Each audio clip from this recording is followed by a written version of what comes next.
Welcome to a new edition of the Famous Interviews with Joe Dimino. On this episode, we talk with global media personality, author, and speaker Dr. Berger. This master interviewer has conducted over 4,000 interviews for the likes of Forbes, Entrepreneur Magazine, Los Angeles Magazine, and so many more. His new book, The Narrative Edge, Authentic Storytelling That Meets the Moment, hits bookshelves in November of 2025. Rod has captured the stories of NBA greats Magic Johnson and Charles Barkley, United Nations officials Van Halen, Sammy, Hagar, and has had an audience with the Pope and the Crown Princess of Sweden, and documented stories on behalf of water aid in refugee camps across Africa. With over 350,000 followers across social media, a television development deal with the Jim Henson Company, and his publishing deal with Wiley, he is a titan. We have an engaging interview getting to the true heart of his essence. It's an honor and a joy. Enjoy this interview.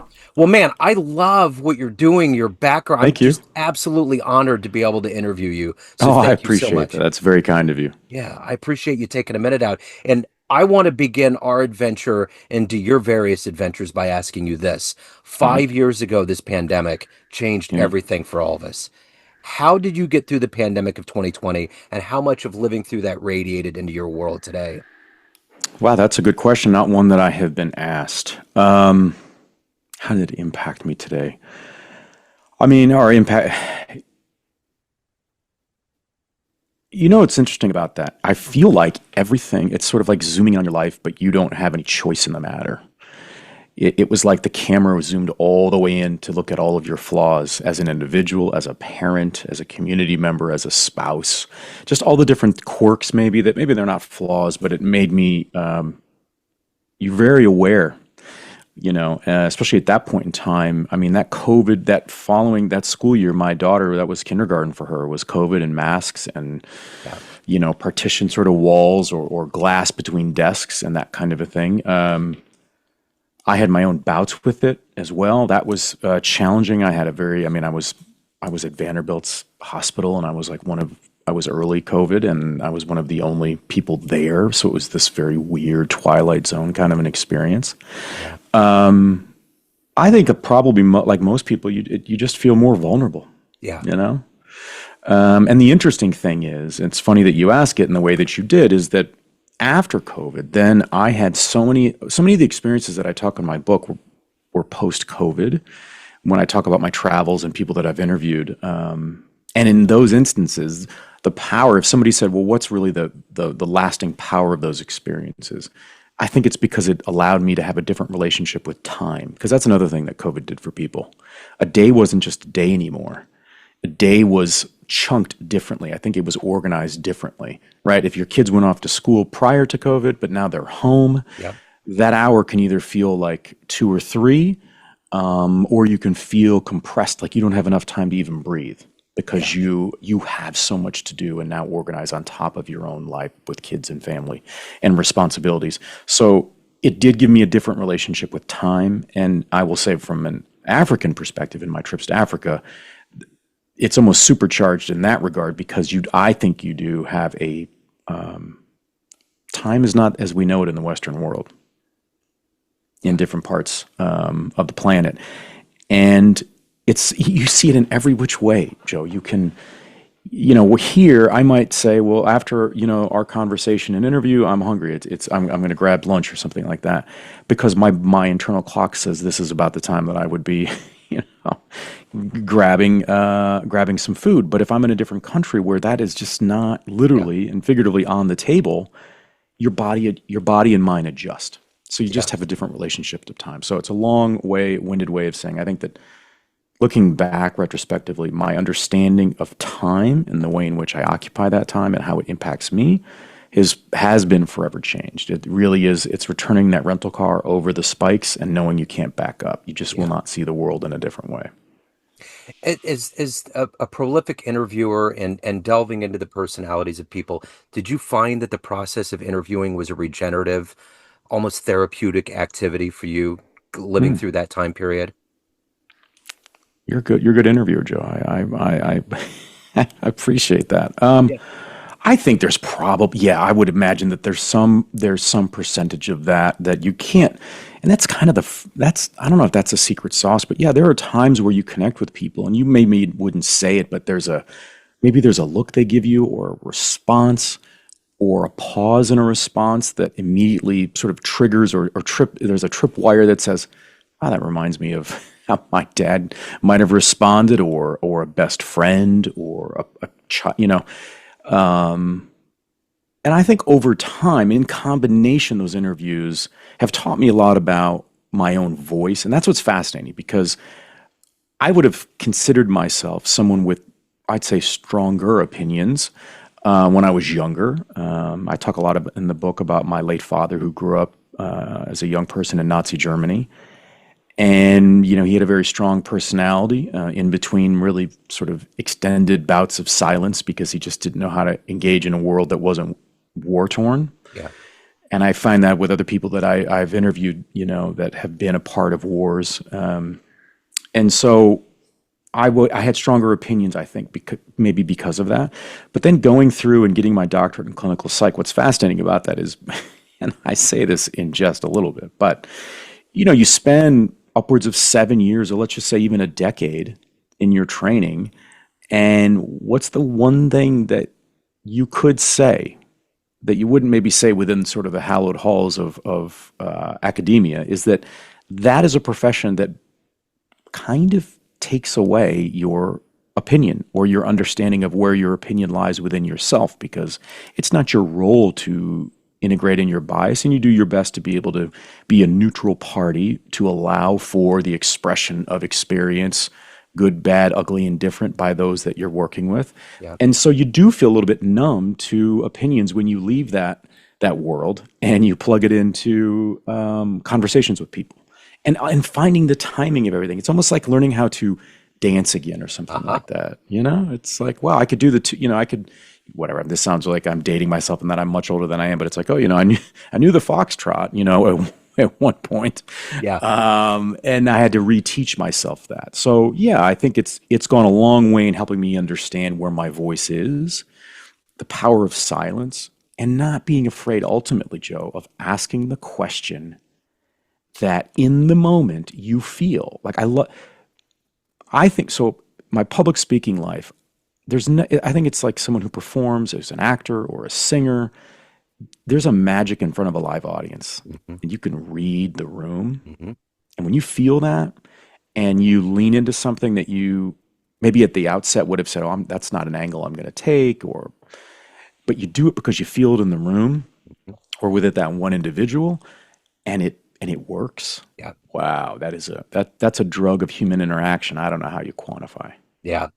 I just interviewed a pianist, Bill Charlap, jazz pianist in New York, and he was weaving together this metaphor of like a balloon, like because he was singing with Dee Dee Bridgewater. They were doing a duo and they have an album together. And he was just constructing this Norman Rockwell painting of a balloon floating around, and they never let it hit the ground. And sometimes it was jagged and weird, but other times it was beautiful. And just I kind of think about that in an interview sense, how you just kind of always have to keep the balloon in the air. And sometimes it might go this way, other times it might arc just perfectly, but it's that whole metaphor.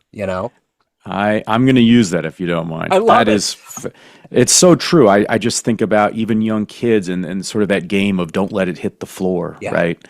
And to think of that in combination with or in a world of conversation where, because I think a lot of times conversation or finding someone's story, the first hurdle is just saying that you, meaning sort of me in those instances, have enough value to contribute to a conversation, share an opinion, an observation, learn from the other person. But I think that's kind of within the dark corners of our mind that we're not going to say that to somebody, right? But you can see when people sort of get their sea legs, and then the conversation is off and running. They sort of get through that. And the easy example is like a blind date or, a job interview where you're not exactly sure. You've got all the ingredients in your mind, these story elements, and you're not really sure how they're going to lay out, and you just hope that you're not sweating profusely, right? Yeah, absolutely. So let me ask you this. When you were a kid, was this your dream? If you were to run into yourself as a 12-year-old boy and you were like, hey, this is what happened. Was this a part of your vision? So the initial vision was 60 minutes. Okay. So my father, we had very few points of connection because the age difference, he was much older. So it was very hard. And he came from a world where dreams were not allowed. And if you dreamed, you learned the hard way that that's just not in the cards. I've always been a dreamer and thought sort of big and bold in my own way, but that's just even as a kid. But 60 minutes was the one thing, even when I was really young, like, it's like a child story. It's like 3+ or whatever it says, like, is appropriate so you don't choke, right? Or a rating for a show. I don't think that 60 minutes was sort of, for a 4 and 5-year-old, but I was there watching with him because that was a shared time, And as I got older, then I would ask questions, and it was a way for me to, the word that comes to mind is prove that I cared, I was listening, I could somehow be on a level of, I don't know, like intelligence. Like, you want to be like your dad, right? You want to be sort of, and whatever that is. It's like me playing ping pong with my newly minted 13-year-old, who the other day, Joe, he took an early lead on me, and he's a very good trash talker, and I'm guilty of I think planting that seed just because I love language in all different ways. It's my version of being cool and maybe being able to lay down a lyric, and it's not. But he said something like he said. He said, "Well, looks like the dynasty is dying," right? Because he was beating me pretty soundly, and I thought, the light switch just went on, and then I handily came back and beat him, and he wanted to go at it again, and I did it even worse, right? And so I think that just as a father-son in that instance, you have those points of connection where it's not that you want to compete with your dad, but you want to sort of be on the same stage to some degree, right? And to know that you're associated and connected. So 60 minutes, really, that was why 60 minutes for me. But if I was looking and I could see into what today is, I think I would be incredibly excited.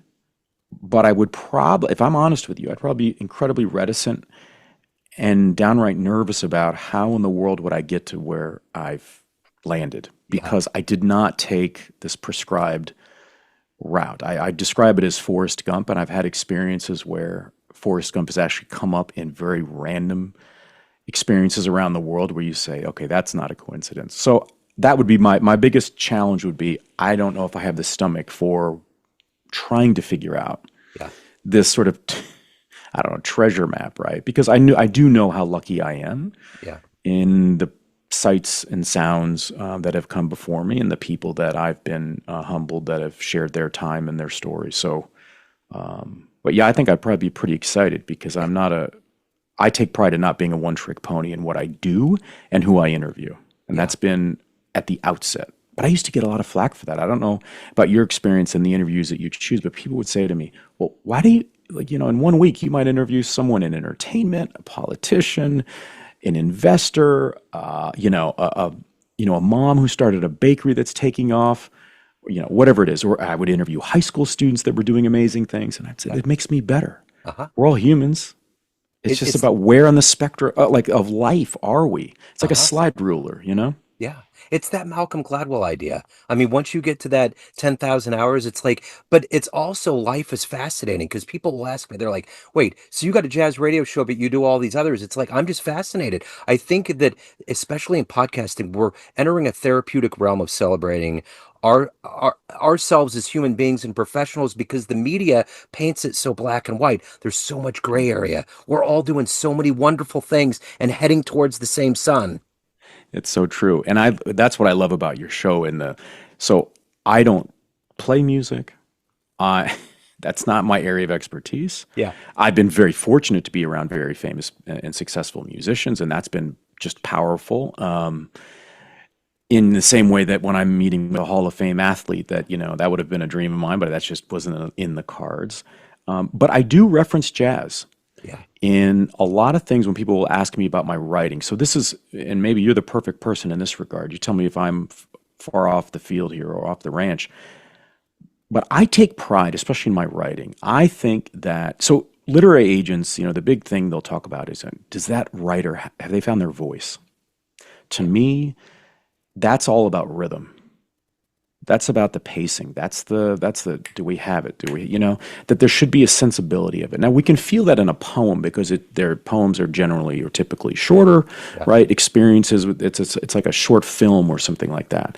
But there's a rhythm. I think that when you find your voice, and it doesn't mean that my rhythm or writing is the way to go at all. You and I could have very vastly different sort of approaches to the way in which we convey the written word, but I could read your writing and there's a rhythm to it where I walk away going, that's Joe.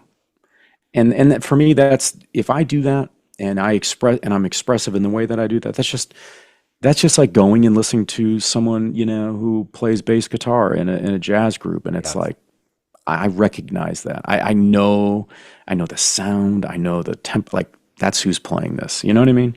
And to me, that's the greatest compliment for a writer or a musician. Well, that's the big thing with jazz musicians. There's a quote in Paseo High School here in Kansas City where Charlie Parker went, and it's something along the lines of "Let your voice come out of your horn." And when you do That's that, so great. it's all about finding that voice. I mean, Miles Davis famously said at one point, "It took me decades to find my voice." Yeah, you can play an instrument, but when you find your voice, when you find your meter, when you find the way that you can communicate with somebody, that's the golden touch. That's it. That's when And, find it. it's so true. And I love that reference, those references. To me, it goes to and it connected to, and I did share this. It sounds like we've got a good rhythm going here, Joe, from my perspective. You're a very good interviewer, but it's like I think about, so like TED or TEDx talks, right? They're really, big especially in North America and Europe, people get very excited about those sorts of things. And it's like knowing that, like, when is like finding your voice and knowing when sort of it's time, right? It's the oven it's ready. Everything's sort of ready. Yeah. I had been asked about doing a TEDx talk, and this was years ago. And it was like, wow, this is so exciting, right? Because what would this do for me, right? This would open more doors and I could interview sort of even more people and I would have less barriers to entry. But that was public speaking, these different things. And as the process went on, all of a sudden I got a call that the topic that I was going to cover, that happened to be that the governor was going to speak on that. And in a given TEDx talk, you don't have sort of competing topics. And so I got bumped, right? There are worse things to be bumped by than sort of ahead of your individual state in that manner. But I spent time with a dear friend of mine, Richard Gerver, out of the UK, who's his mentor is Sir Ken Robinson, really the man without who TED Talks, I don't know where they would be.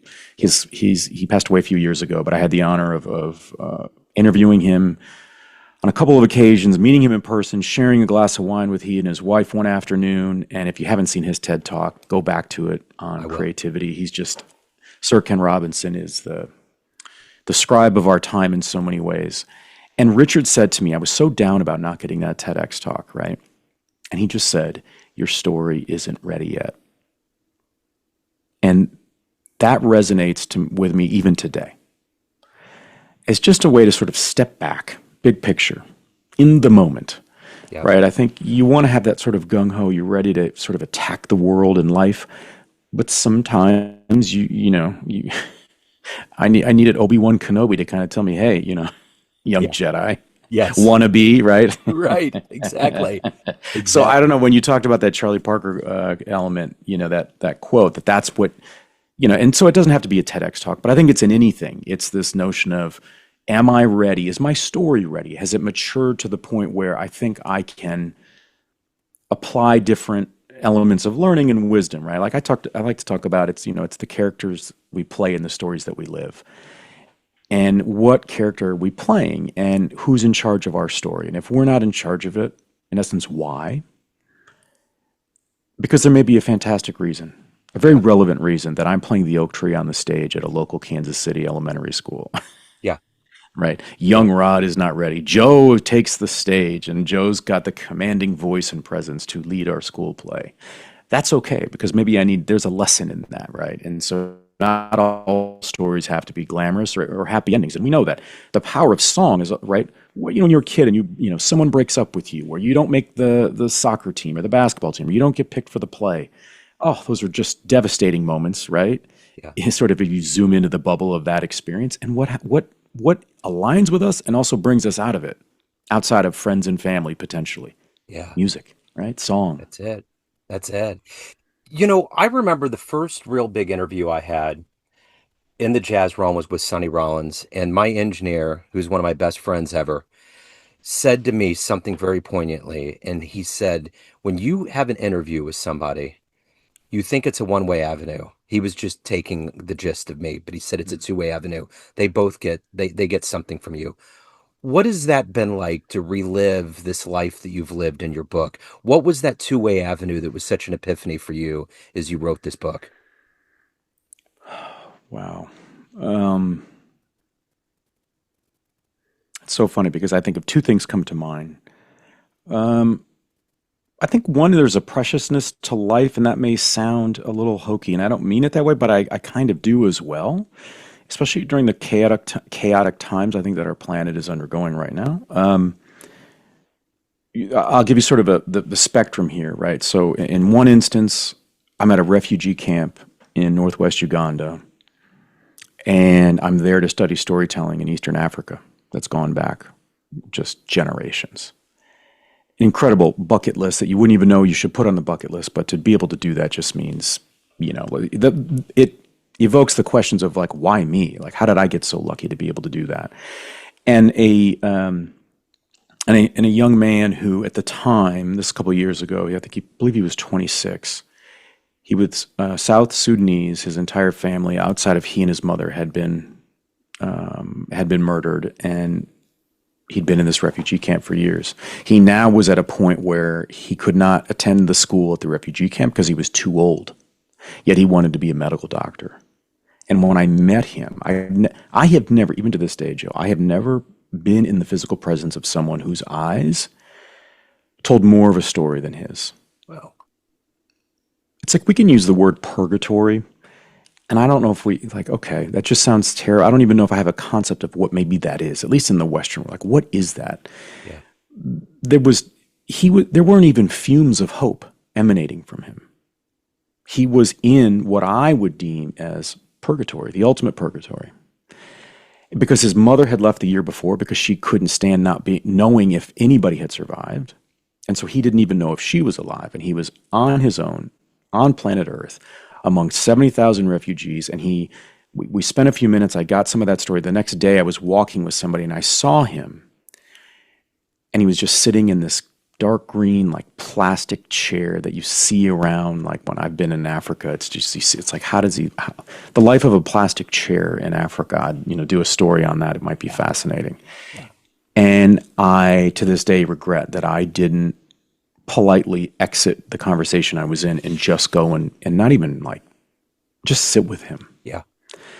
That changes you. I think that changes your chemistry in the way in which you think about taking it. It's not even taking advantage, but like understanding the moment. Right. And that's where, when my subtitle of the book, Authentic Storytelling That Meets the Moment, I took forever on that because it's that meeting that moment. In that instance, I did not meet that moment. Yeah. Right. And so, but it has bettered me to understand that I never know if I'll go back to Africa again. That would be devastating in so many ways, right? Because it's so powerful. So I have to live in the moment and take that and say, can I sit with that and understand what that lesson is? Not what I can do with it, right? That's the other part of it. And the other side of the spectrum is, being in Los Angeles, getting a chance to interview Magic Johnson. And, it totally swings the pendulum, right? Yeah. Because now I'm the one sitting there going, do I have the value? Do I have the worth to be able to sit here and converse with somebody who is iconic in any way you can sort of measure it, in his accomplishments and in notoriety. And yet, what's interesting is I was able to find my voice, to the earlier point, and meet the moment and go with my gut and read the situation. So if my failure at the refugee camp led to my ability to not miss the moment, because I took a massive chance. What's the first question you ask Magic Johnson?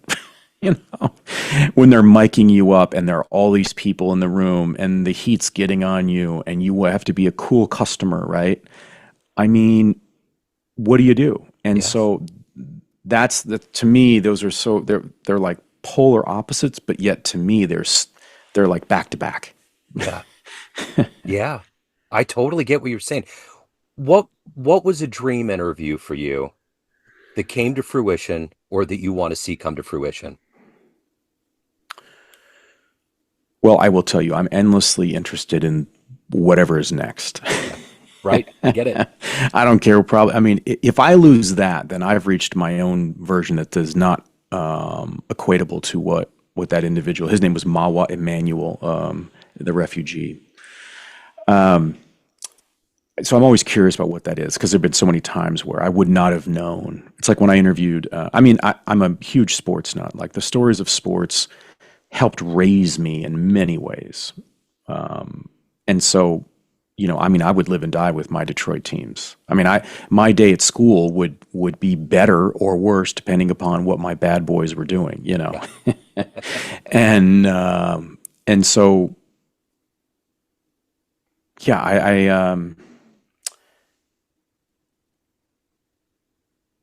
I don't know that's what I was going to say. Like when I found out, I had a 3-hour window. I found out that I was going to be interviewing Charles Barkley Yeah. that day. You know what I'm saying? Yeah. So I've had those kinds of experiences. They're all fascinating. There have been ones where I've said, I don't know how am I going to approach this? That ended up being ones that were incredibly powerful. I will tell you one that to this day I put in my I would say top 3 or top 5 of the over 4,000 I've done, and no one would ever guess it. And it's because what came out of it was a sound clip and now a friendship. But I interviewed a Vietnam veteran, and his story was so powerful. But here's what I'll tell you, Joe. The minute that it was a remote interview, the minute that he came on, his voice, it sounded like he couldn't even get a breath. Like death was not just at the door, but it was like behind his chair. Wow. And it's because of an injury that he suffered, a catastrophic injury in Vietnam. And so I'm sitting there thinking, do I bring this up? It's like one of those things, like acknowledging what's in the room. I mean, like in the therapeutic world, that would be maybe a part of how you might approach something, right? Something that somebody brings into the clinical office with them. And that is one that I hold on to because I actually leaned into the voice. I wanted to know about it. And because I was curious, he shared this incredible story. I did not know this, that there was one nurse from the U.S. forces that was killed by enemy fire in Vietnam. And she's actually very famous because of that. Sadly, she lost her life. Well, unbeknownst to me, my interview guest, David, he had this unbelievable story. So he gets they think he's going to die. The injuries are so bad. And they're wheeling him into the Quonset hut. And he looks up, right, in this staggered, just end of life kind of a thing. And he looks up and he sees this woman looking down on him. And it's this nurse. And she asks him what his religion is. And why? Because they think he's going to pass away. And do they need to get a priest or a pastor right? Yeah. And he says to me in his gravelly voice, I mean, you can hear the gravel in there. It's just, every breath that he looks up at her, and he said he hadn't seen a woman in forever, and he just said, like out of a movie, he said, kiss me, right? And I can't do it justice because of the voice. It's just so powerful. Like you feel bad. You don't know what to do when you hear this. And then he says that after he said that, the pentothal hit and he's out like a light, right? And then she ended up dying after that, from enemy fire. That to me, so there have been great where I just go, I cannot believe I'm doing this, that I get this opportunity. But just from capturing a story, yeah, right? And here's the thing, I knew in the moment, I think it's one of those things, I knew in the moment that if I didn't ask him about his voice, yeah, I'm doing a disservice to his story. Uh-huh. It's because it's him and he's lived with it his whole life. And so he's become a friend, and we've even talked about a book project. So I think the world of him. Yeah. And that was, I hold that dear. And then there are the times where I did take a leap. I got a phone call about interviewing Habib, the UFC Hall of Famer. Yeah. And if you watch his highlights, for anybody who doesn't follow UFC, and I hadn't followed UFC, there's a reason why they would call him terrifying. I mean, it was just like you're getting in there, and you good luck coming out, right? And so I get a phone call, and they just said, "Hey, this is who we are. We heard that you might do something different. Can you be down? Whatever." And so I took a risk, and I said, "Sure," because why would I not want to capture this guy's story? And I said, because I had nothing to lose. Maybe you'll appreciate this, or you never know, right? And I said, well, I think it should be in person because of the language. And I said, I think we should do it in the Octagon, and I think you guys should film it. And they said, give us 5 minutes or whatever. So we hang up, and they call me back, and they said, he loved it. And then like a couple weeks later, I'm in the Octagon talking with this guy about life after fighting, and how all he thinks, like what his dream is to go back to Kazakhstan and sell tomatoes and vegetables to local villagers. That's it.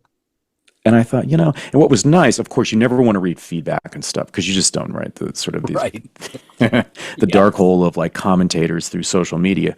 But I was really humbled because so many people said they'd never, I mean, they were like he was like their hero, and they'd never heard any of those stories. Wow. So I take pride in those things, right? That's like it. If you were a famous musician, like I would tell people, I still do this. It's like, look, if I can find it in a press release, I'm really not going to talk to you about it. Maybe in passing, but for me, that's not that connection. So I'm not even really interviewing you. Like if I'm interviewing you, Joe, I'm getting to know somebody. Yeah. I get it. I totally get it. I got to know. And I'll tell you who mine is. Who would be the one person that would be difficult to interview? And I will tell you mine, but I would still do it, would be Bob Dylan. And okay, well, qualified difficult, or why you would say difficult. I mean, I think I know. But. Well, speaking of 60 Minutes, I remember when he was on with Ed Bradley, and I've seen him enough, and I know how he rolls. I've seen the movies. I've been a big fan. I just think that Bob he's the kind of guy that just doesn't really, he's just not hip on the whole, like, media thing. He just doesn't get it, right? And even if you go in with the best intentions, like I think Miles Davis, for instance, I think he would find a soft spot. You could dig in and find the marrow and find the shared experience. Yeah. Yeah. But with Bob, I think there's a level of Bob that he's like that jawbreaker you're never going to get to the middle of. You're going to try. You can suck on it. You can try to bite it with your teeth, but you're going to break a molar. So perhaps. But who would that be for you? The first thing that came to mind is type of person. I've only had this one time. And this person, I think very highly of their accomplishments. I interviewed a woman, incredibly successful, and I'd met her in person. So this was not like just cold, out of the box kind of an interview. So polished, so straight to her lines, that I finally told, because they would keep reaching out to me, or publicists or whatever, do another, whatever. And I said, no, I can't do it. Like, don't come back to me. Like, I can support her from afar, but this is like this very odd puppet experience that I just, that's not for me. I mean, who would I interview that I think would be difficult? I think it would probably be in the political realm. Yeah. I know that's probably a lazy answer, but it's a true answer that there would be. I've done a lot of advocating and I'm sort of picking my spots where I think we're infringing on the power of what it is to be human and to understand the messiness of it, right? I mean, especially in the Western world, everything is so synthetic as it is that, we're going to start stripping away, put paint thinner on everything. I think we lose an opportunity for the next Charlie Parker or whoever. Yeah. And so I've advocated. So I think those would be the ones where it would be very difficult for me to not come across with some level of bias in my tone, and knowing that because the challenge for me would be in that if I wouldn't really, in essence, ask the tough question, then I would be doing a disservice and or capitulating to whatever views I didn't, were not a part of my ethos. Yeah. So I think those would be the most difficult. But thankfully, here's how I think about it. You tell me if this resonates with you. I'm not the sports like I watch every sport. But I never enjoyed playing baseball. It was too slow for me. I always liked faster sports as a kid. But I thought about this. I mean, this may have been post-COVID, actually, going back to your original question. I started thinking about these opportunities as at-bats. So every one of these opportunities is an at-bat. Even if it's not that I'm doing an interview, but I'm a part of that ecosystem of keynote speaker, live moderator on stage, like meeting these people, heads of state. These are at-bats that will make me better in understanding just my fellow, human in that way. And if that's the case, then hopefully I'll ask some better questions. But yeah, it's at-bats for me. That's how I think about it. So every one of these things, like our conversation right now, it's an at-bat. Absolutely. I love that. I love that metaphor. So let me ask you this. In the length of a tweet, everyone has a perception of you. Family, friends, everyone you interview, colleagues, everyone that knows you. But you run the show. What's your perception of you in the length of a tweet?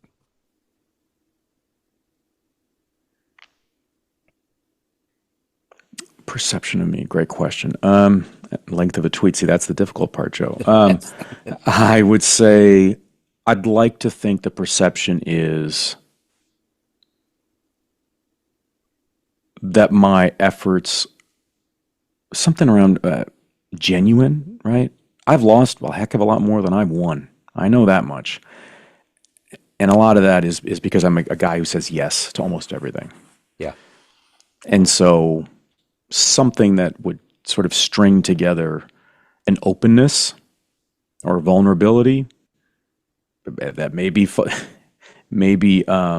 deficient in sort of my approach, but the intent is good or comes from a place of wanting to provide opportunity for others. It's so I'll sort of put a pin in that and just say, when people have asked me like, well, what's the goal of your book and this kind of a thing? It's like, I just hope it does well enough so that it lends sort of new opportunities to come to the door for me to capture stories of other people.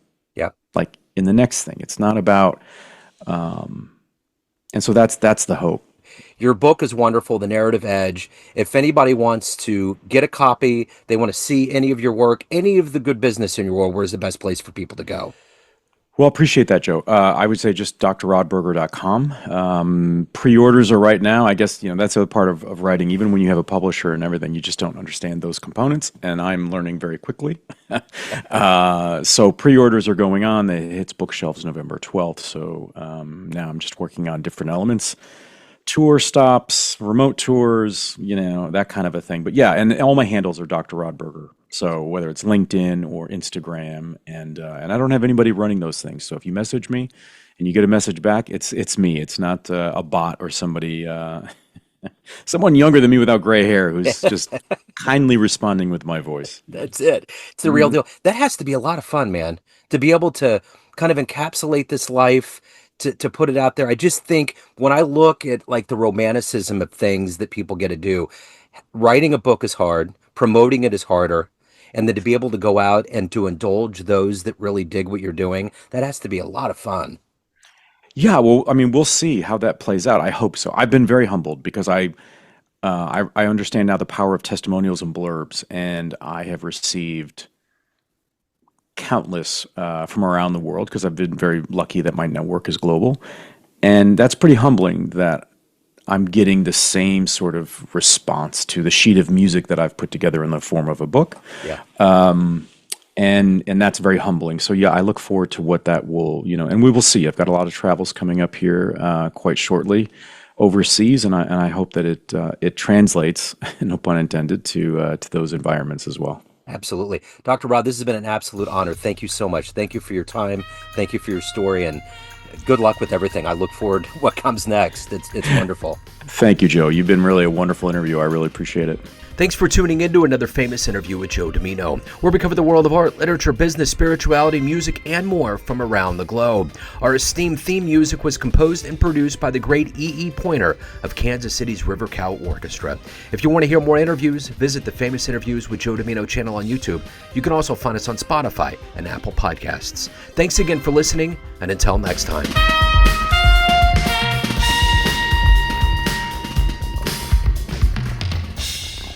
Looking to get new clients to your business through cold calling or email marketing? At Agency Y, they envision a world in which small and big companies have equal chances to win new customers in the market. Their purpose is to bring parity and reduce the gap between large and small firms with the help of their cold calling and cold email marketing services. Use the code JOEDIMINO10 at www.agencyyy.org/coldcallingjoe.php or www.agencyyy.org/emailmarketingjoe.php to get 10% off your first order. This is Joe Dimino of Neon Jazz and Famous Interviews, and I stand behind Agency Y to meet your business dreams.